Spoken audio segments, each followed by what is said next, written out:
យន្តហោះគ្មានមនុស្សបើករបស់អ៊ុយក្រែនបានវាយប្រហារទៅលើស្ថានីយ៍សញ្ញារុស្ស៊ីដ៏កម្រនៅក្នុងតំបន់លូហានដែលកាន់កាប់ស្វាគមន៍ប្រិយមិត្តបងប្អូនទាំងគ្នាមកកាន់វីដេអូថ្មីសម្រាប់ថ្ងៃទី7 ខែតុលានៅក្នុង Channel របស់ខ្ញុំបាទ KSH ដែលនៅក្នុងវីដេអូនេះយើងនឹងលើកយកពាក់ព័ន្ធជាមួយនឹងព្រឹត្តិការណ៍ព័ត៌មានអន្តរជាតិសម្រាប់ស្ថានភាពសង្គ្រាមនៅអ៊ុយក្រែនដែលនៅក្នុងវីដេអូនេះយើងនឹងលើកបង្ហាញដល់ប្រិយមិត្តបងប្អូនទាំងគ្នាពាក់ព័ន្ធជាមួយនឹងការវាយប្រហារដោយយន្តហោះគ្មានមនុស្សបើករបស់អ៊ុយក្រែនទៅលើទីតាំងនៃស្ថានីយ៍រ៉ាដាចាប់សញ្ញារបស់រុស្ស៊ីនៅក្នុងតំបន់លូហានដើម្បីឲ្យដឹងកាន់តែជ្រាបច្បាស់នៅក្នុងខ្លឹមសារព័ត៌មានមួយនេះក៏សូមប្រិយមិត្តបងប្អូនទាំងគ្នាតាមដានជាមួយនឹងខ្ញុំបាទដូចទៅកងកម្លាំងប្រព័ន្ធគ្មានមនុស្សបើករបស់អ៊ុយក្រែនបានប្រកាសនៅថ្ងៃទី6 ខែតុលាថាយន្តហោះគ្មានមនុស្សបើករបស់ខ្លួនបានរកឃើញនិងបានដុតបំផ្លាញទៅលើស្ថានីយ៍រ៉ាដាសញ្ញារបស់រុស្ស៊ីក្នុងតំបន់លូហាន Oblast ដែលពួកគេបានកាន់កាប់សេចក្តីប្រកាសនោះបានសរសេរថាថ្មីនេះនៅតំបន់លូហាន Oblast អ្នកប្រយុទ្ធនៃកងវរៈស្នាធំ Nemesis ទី412សហការជាមួយនឹងកងកម្លាំងឆ្លប់យោការតាមអាកាសរបស់អង្គភាពបានរកឃើញនិងបានដុតបំផ្លាញនៅគំរូដ៏កម្រមួយស្ថានីយ៍វិទ្យុរុស្ស៊ី330 Zitgel ត្រូវបានបំផ្លាញនៅក្នុងការវាយប្រហារដោយយន្តហោះគ្មានមនុស្សបើករបស់អ៊ុយក្រែនក្នុងតំបន់លូហានកងកម្លាំងប្រព័ន្ធគ្មានមនុស្សបើកបាននិយាយថាមានតែគ្រឿងបំផ្ទុះ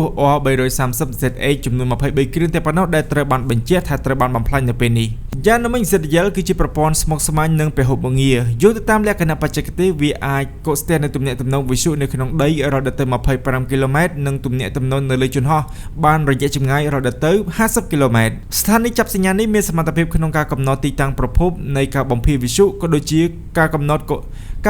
អូឌីនេតរបស់វានិងការរំខានទៅដល់ទំនាក់ទំនងផ្កាយរណបចាប់សញ្ញា GPS តាមបណ្ដាញទូរស័ព្ទចល័តផងដែរយ៉ាងណាមិញទីក្រុងគៀវតែងតែបើកការវាយប្រហារទៅលើទីតាំងហេដ្ឋារចនាសម្ព័ន្ធយោធារបស់រុស្ស៊ីនៅក្នុងទឹកដីដែលកាន់កាប់និងជ្រៅនៅក្នុងប្រទេសរុស្ស៊ីក្នុងកិច្ចខិតខំប្រឹងប្រែងកាត់បន្ថយអំណាចប្រយុទ្ធរបស់ទីក្រុងមូស្គូខណៈពេលដែលខ្លួននៅតែបន្តធ្វើសង្គ្រាមប្រឆាំងនឹងអ៊ុយក្រែននៅពេញមួយយប់ថ្ងៃទី25 ខែកញ្ញាកន្លងទៅយោធាអ៊ុយក្រែនក៏បានបើកការវាយប្រហារទៅលើស្ថានីយ៍ចៃអូស្មန်ចំនួន3នៅក្នុងតំបន់លូហាន Oblast ដែលកាន់កាប់ដោយរុស្ស៊ីផងដែរនេះបើយោងទៅតាមមន្ត្រីយោធាយ៉ាងណាមិញបើយោងទៅតាមមេបញ្ជាការលោក Robert Mayer Brofdy ដែលជាមេបញ្ជាការនៃកងកម្លាំងប្រព័ន្ធគ្មានមនុស្សបើកបានសរសេរនៅលើបណ្ដាញ Telegram នាពេលកន្លងទៅថាការធ្វើដំណើរត្រូវបានធ្វើឡើងនៅយប់ថ្ងៃទី25 ខែកញ្ញាដោយបាក់សីស្លាបដៃរបស់យើងសម្រាប់កងវរៈស្នាធំទី14នៃកងកម្លាំងគ្មានមនុស្សបើកពួកយើងបានវាយប្រហារទៅលើទីតាំងនានាដែលកាន់កាប់ដោយរុស្ស៊ីក្នុងតំបន់ Luhan Oblastបាទប្រិយមិត្តបងប្អូនទាំងគ្នាតែនេះគឺជាខ្លឹមសារនៃអត្ថបទព័ត៌មានមួយដែលបានចុះផ្សាយដោយកាសែត Q Independent ពាក់ព័ន្ធជាមួយនឹងការវាយប្រហារដោយកងកម្លាំងគ្មានមនុស្សបើកទៅលើស្ថានីយ៍ចាប់សញ្ញាបាទពលគឺស្ថានីយ៍រ៉ាដារបស់រុស្ស៊ីនៅក្នុងតំបន់ Luhan Oblast ដែលពួកគេបានកាន់កាប់ណាជាងនេះចេញពីព័ត៌មានមួយនេះយើងមកចាប់អារម្មណ៍ជាមួយនឹងការលើកឡើងរបស់សហភាពអឺរ៉ុបដែលជាតម្រូវការចាំបាច់សម្រាប់ការទ្រទ្រង់ក៏ដូចជាការគ្រប់គ្រងដល់អ៊ុយក្រែនផងដែរដែលចំណុចជាអ្នកអត្ថបទព័ត៌មានមួយនេះគេបាននិយាយថាសហភាពអឺរ៉ុបត្រូវការស្វែងរកចំនួន 133,000 លានអឺរ៉ូសម្រាប់ទីក្រុងគៀវនៅឆ្នាំ2026-2027ប្រសិនបើមិនដូច្នេះទេអ៊ុយក្រែននឹងដួលរលំ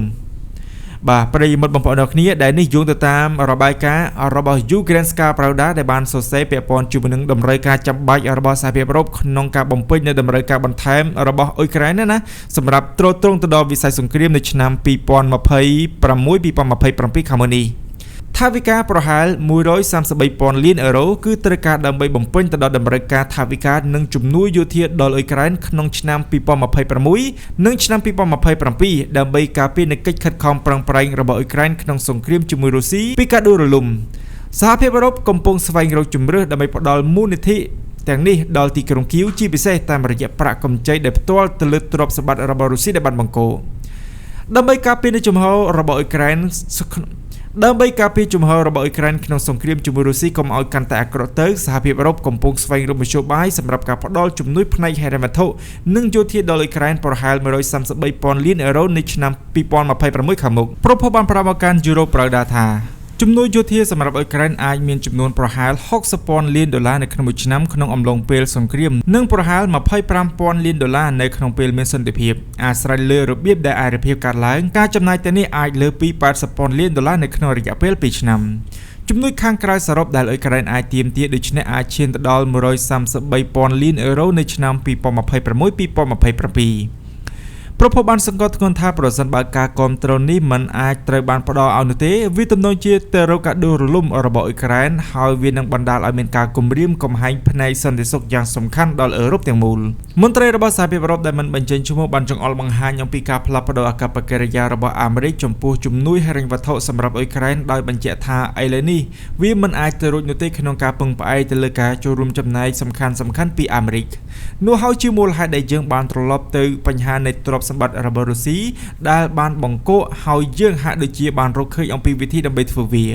គណៈកម្មការអឺរ៉ុបមិនទាន់បានព្រៀងសំណើទៅលើបញ្ហានេះនោះទេប៉ុន្តែវាជាការសំខាន់ដែលត្រូវបានបញ្ជាក់ភ្លាមៗថាគ្មានចេតនារឹបអូសនៅក្នុងកាលៈទេសៈណាក៏ដោយមន្ត្រីអឺរ៉ុបនេះបានលើកឡើងអំពីសំណើដែលបានដាក់ចេញដោយប្រធានគណៈកម្មការអឺរ៉ុបអ្នកស្រី Ursula von der Leyen ថាអ៊ុយក្រែនត្រូវបានផ្ដល់ប្រាក់កម្ចីសំណងដោយផ្អែកទៅលើទ្រព្យសម្បត្តិរបស់រុស្ស៊ីដែលបានបង្កកបើយោងទៅតាមប្រភពដដែលសំណើនេះគឺផ្អែកទៅលើសេចក្តីសម្រេចរបស់ក្រុមប្រឹក្សាអឺរ៉ុបដែលចុះនៅថ្ងៃទី17ខែតុលាឆ្នាំ2024ដែលបានអនុញ្ញាតយ៉ាងច្បាស់នៅក្រោមច្បាប់សហភាពអឺរ៉ុបទ្រព្យសម្បត្តិរបស់រុស្ស៊ីត្រូវតែជាប់គាំងរហូតទាល់តែរុស្ស៊ីបានបញ្ចប់សង្គ្រាមឈ្លានពានប្រឆាំងនឹងអ៊ុយក្រែននិងទូទាត់សំណងសម្រាប់ការខូចខាតដែលពួកគេបានបង្កមន្ត្រីសហភាពអឺរ៉ុបបាននិយាយថាកិច្ចពិភាក្សាកំពុងដំណើរការជាមួយនឹងសមាជិកសហភាពអឺរ៉ុបនិងដៃគូខាងក្រៅទាក់ទងទៅនឹងគំនិតនៃប្រាក់កម្ចីសំណងសម្រាប់អ៊ុយក្រែន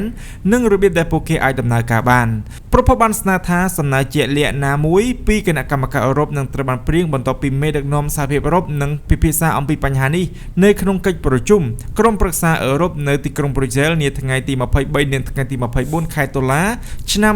2025ខាងមុខនេះទន្ទឹមនឹងនេះផងដែរប្រធានគណៈកម្មការអឺរ៉ុបអ្នកស្រី Ursula von der Leyen បានលើកឡើងថាលោកពូទីនគឺមិនបានលាក់បាំងអំពីការមើលងាករបស់គាត់ចំពោះសហភាពអឺរ៉ុបនោះទេប្រធានគណៈកម្មការអឺរ៉ុបអ្នកស្រី Ursula von der Leyen ដែលបាននិយាយថាមេដឹកនាំវិមានក្រំឡាំងលោក Vladimir Putin មើលងាយសហភាពអឺរ៉ុបក្នុងគោលបំណងធ្វើឲ្យខូចទៅដល់ការរួបរวมរបស់ខ្លួននិងមានសម្ព័ន្ធមិត្តនៅក្នុងសហភាពអឺរ៉ុបដែលជួយបង្កើតគាត់នៃភាពប្រេះស្រាំសម្រាប់សហភាពទាំងមូលអ្នកស្រី von der Leyen ជឿជាក់ថាលោកពូទីនតាមរយៈមិត្តដែលស្ដាប់បង្គាប់របស់គាត់បានស្វែងរកការបំបែកបំបាក់សហភាពអឺរ៉ុបសម្រាប់ផ្ទៃខាងក្នុងសូមក្រឡេកមើលនៅអ្វីដែលបានកើតឡើងនៅទីក្រុង Sochi កាលពីសប្តាហ៍មុនដែលលោកពូទីនបានថ្លែងសុន្ទរកថាប្រចាំឆ្នាំរបស់គាត់ហើយយើងទាំងអស់គ្នាគួរតែស្ដាប់ពាក្យរបស់គាត់ដោយប្រុងប្រយ័ត្នគាត់បានបន្ទោសអឺរ៉ុបចំពោះការបន្តសង្គ្រាមឈ្លានពានរបស់គាត់នៅអ៊ុយក្រែនអ្នកស្រី von der Leyen បានកត់សម្គាល់ថាលោកពូទីនបានត្អូញត្អែអំពីអ្វីដែលគាត់បានបង្កើតជាស្នាមប្រេះនៃប្រាសាទអឺរ៉ុបប្រធានគណៈកម្មការអឺរ៉ុបរំនេះបាននិយាយថាលោកពូទីនមិនបានលាក់បាំងអំពីការមើលងាយរបស់គាត់ចំពោះសហភាពរបស់យើងនិងមូលដ្ឋានគ្រឹះដែលវាត្រូវបានបង្កើតឡើងនោះទេហើយគាត់ក៏មិនបានលាក់បាំងនៅភាពរីករាយនឹងការគាំទ្រសម្រាប់មិត្តដែលស្ដាប់បង្គាប់របស់គាត់ទាំងអស់នៅអឺរ៉ុបដែលកំពុងតែធ្វើការងារសម្រាប់គាត់ដែលតែនេះគឺជាល្បិចចាស់បំផុតនៅក្នុងសៀវភៅដែលបានសាបព្រោះនៃការបែងចែកការផ្សព្វផ្សាយព័ត៌មានមិនពិតបង្កើតនៅបញ្ហាទាំងនេះដែលទាំងអស់គ្នាដើម្បីបង្វែរជនជាតិអឺរ៉ុបប្រឆាំងគ្នាទៅវិញទៅមកដើម្បីព្យាយាមបន្ទាបអ្នកការពាររបស់យើងហើយខណៈពេលដែលយើងកំពុងតែប្រយុទ្ធដើម្បីធ្វើឲ្យការតាំងចិត្តរបស់យើងចុះខ្សោយដែលនេះគឺជាអន្ទាក់របស់គាត់ហើយនេះគឺយើងមិនអាចដួលបាននោះទេចា៎ដើម្បីតែនេះគឺជាការលើកឡើងរបស់ប្រធានគណៈកម្មការអឺរ៉ុបអ្នកស្រី Ursula von der Leyen នៅថ្ងៃទី6ខែតុលានៅក្នុងកម្មវិធីជជែកដេញដោលលើចលនានៃការមិនទុកចិត្តសម្រាប់សហភាពអឺរ៉ុបដែលប្រួយផ្ដើមដោយក្រុមនយោបាយឆ្វេងនិយមនិងស្នេហាជាតិនិយមសម្រាប់អឺរ៉ុប